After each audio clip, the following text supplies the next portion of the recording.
नमस्कार दोस्तों, आज के वीडियो में हम स्टडी करने वाले हैं वर्कशॉप कैलकुलेशन एंड साइंस के एक और नए टॉपिक हीट एवं टेम्परेचर की। और आज के वीडियो में हम जानेंगे हीट एवं टेम्परेचर यानी ऊष्मा एवं तापमान की परिभाषाएं, ऊष्मा एवं तापमान की इकाइयां, ऊष्मा एवं तापमान से संबंधित कुछ महत्वपूर्ण परिभाषाएं जैसे कि गुप्त ऊष्मा, विशिष्ट ऊष्मा, सेंसिबल हीट इत्यादि एवं ऊष्मा तथा तापमान में प्रमुख अंतर। तो आप इस वीडियो को लास्ट तक जरूर देखिएगा। मेरा नाम है प्रशांत, आप देख रहे हैं स्टडी आईटीआई स्किल्स। आइए स्टार्ट करते हैं।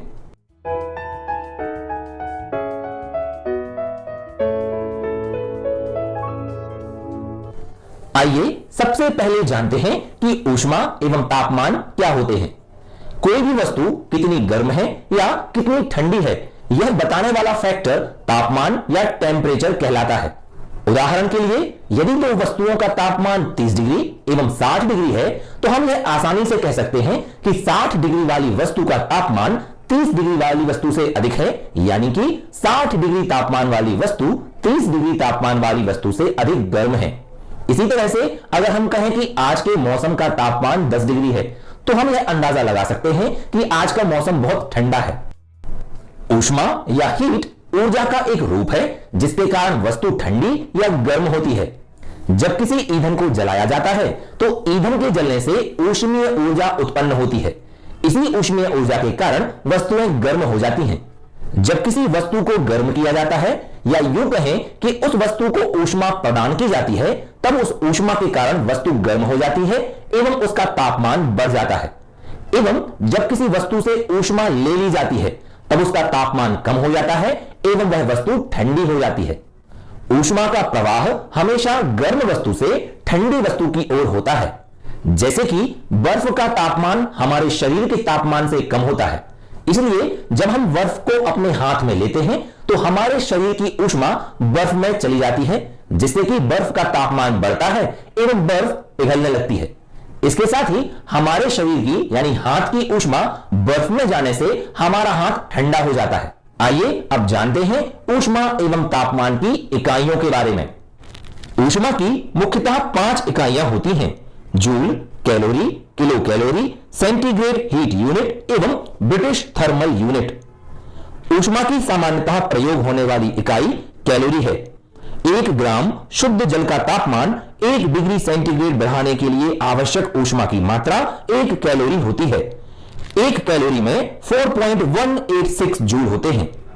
जब ऊष्मा की मात्रा अधिक होती है तब उसे किलो कैलोरी में मापा जाता है। 1 किलो कैलोरी में 1000 कैलोरी होते हैं। 1 किलो कैलोरी ऊष्मा की वह मात्रा है जो 1 किलोग्राम शुद्ध जल का तापमान 1 डिग्री सेंटीग्रेड बढ़ाने के लिए आवश्यक होती है। ऊष्मा की एसआई यूनिट जूल होती है। 1 कैलोरी में 4.186 जूल होते हैं। आइए अब जानते हैं सेंटीग्रेड हीट यूनिट एवं ब्रिटिश थर्मल यूनिट के बारे में। CHU एवं BTHU यह दोनों ऊष्मा मापने की ब्रिटिश इकाइयां हैं। 1 पौंड शुद्ध जल का तापमान 1 डिग्री सेंटीग्रेड बढ़ाने के लिए आवश्यक ऊष्मा की मात्रा सेंटीग्रेड हीट यूनिट कहलाती है एवं 1 पौंड शुद्ध जल का तापमान 1 डिग्री फ़ारेनहाइट बढ़ाने के लिए आवश्यक ऊष्मा की मात्रा ब्रिटिश थर्मल यूनिट कहलाती है। 1 CHU का मान 453.6 कैलोरी के बराबर होता है, इसलिए 1 CHU का मान लगभग 1900 जूल होता है। 1 BTHU का मान 252 कैलोरी के बराबर होता है, इसलिए 1 BTHU का मान लगभग 1055 जूल होता है। 1 CHU का मान 1.8 BTHU के बराबर होता है।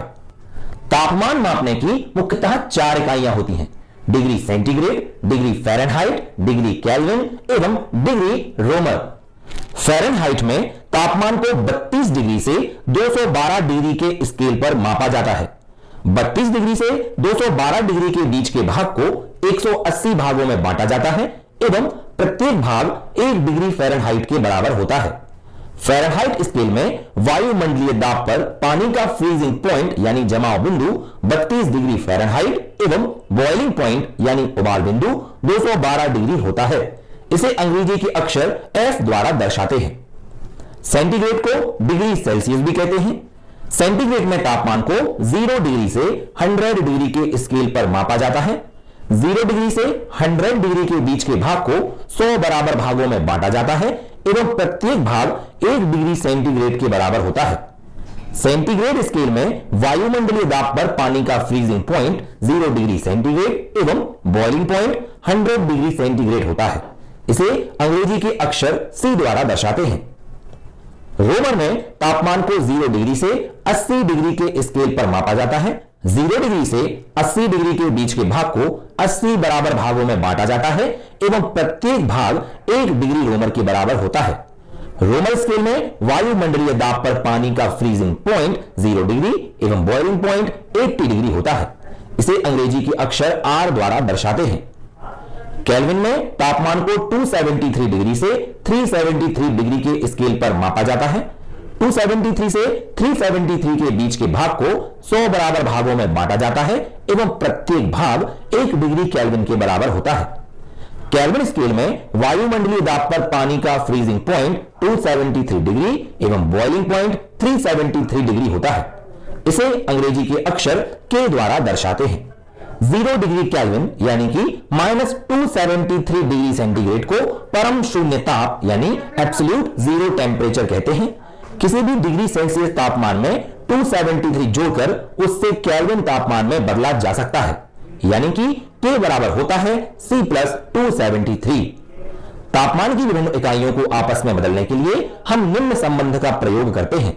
C/100 is equal to F-32/180 is equal to R/80 is equal to K-273/100। इस रिलेशन से संबंधित न्यूमेरिकल प्रॉब्लम्स को सॉल्व करना मैंने आपको यूनिट कन्वर्जन वाले वीडियो में समझाया था।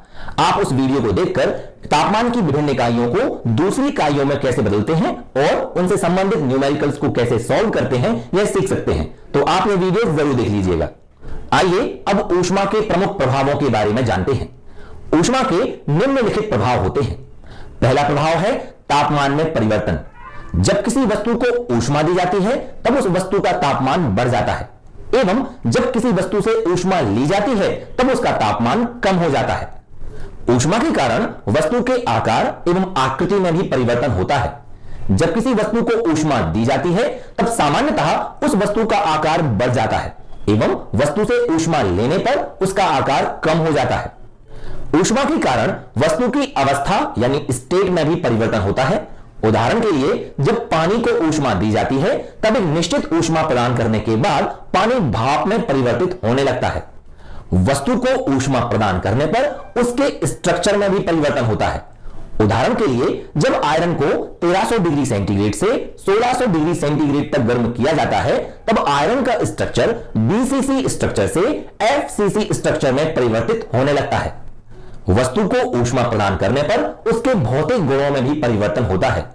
उदाहरण के लिए जब आयरन या किसी अन्य धातु को ऊष्मा प्रदान की जाती है तब उस धातु की आघात वर्धनीयता, तन्यता इत्यादि गुणों में भी परिवर्तन हो जाता है।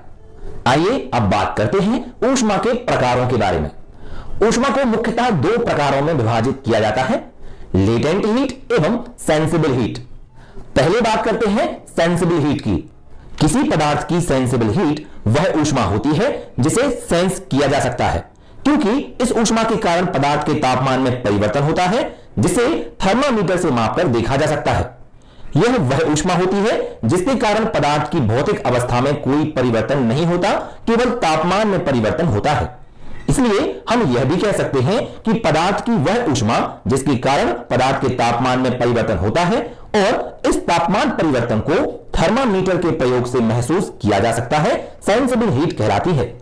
उदाहरण के लिए जब पानी को गर्म किया जाता है तब पानी का तापमान बढ़ता है।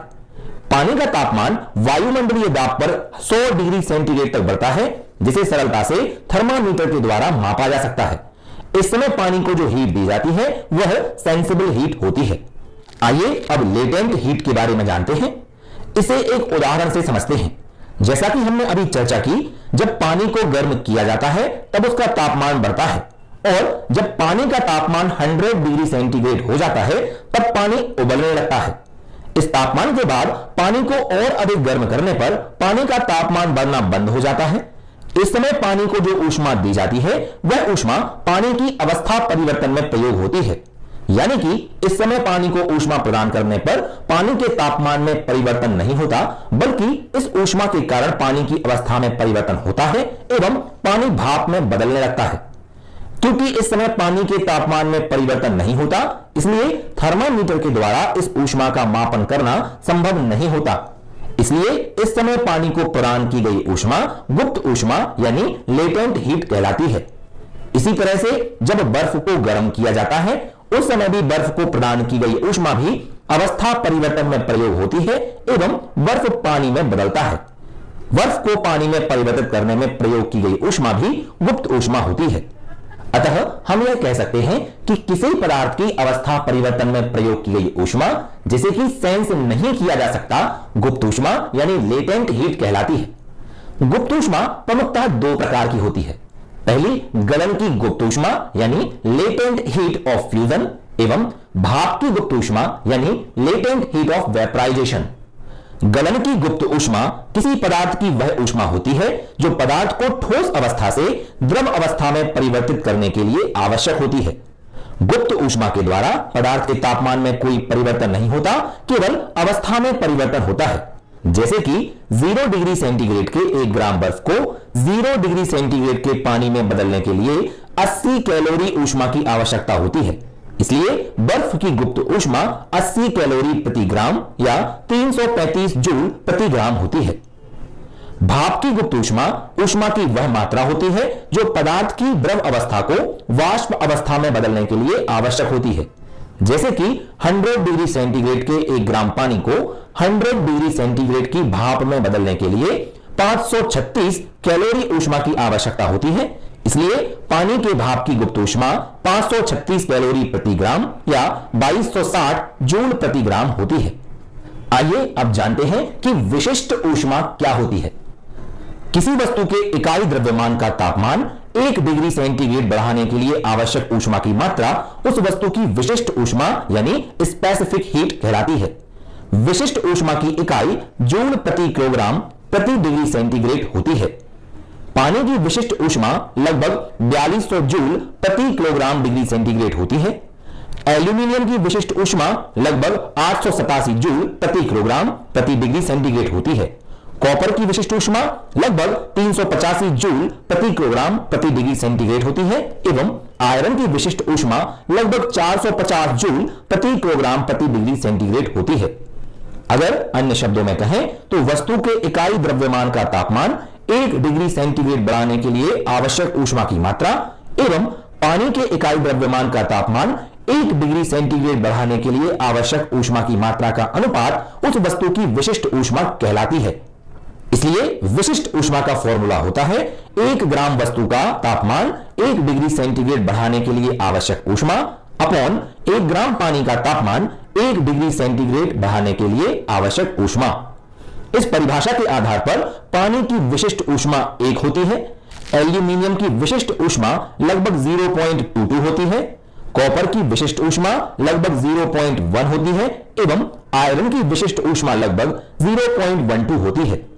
विशिष्ट ऊष्मा को अंग्रेजी के छोटे अक्षर S से दर्शाते हैं।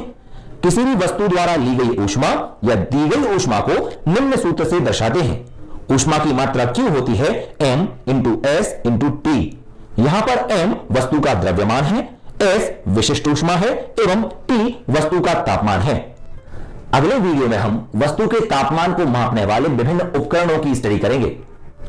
अगर आपको यह वीडियो पसंद आया हो तो इसे लाइक करके अपने दोस्तों में शेयर जरूर करें और साथ ही हमारे सभी वीडियोस की नोटिफिकेशन पाने के लिए हमारे चैनल स्टडी ITI स्किल्स को सब्सक्राइब करके बेल आइकन को भी जरूर ऑन कर लें।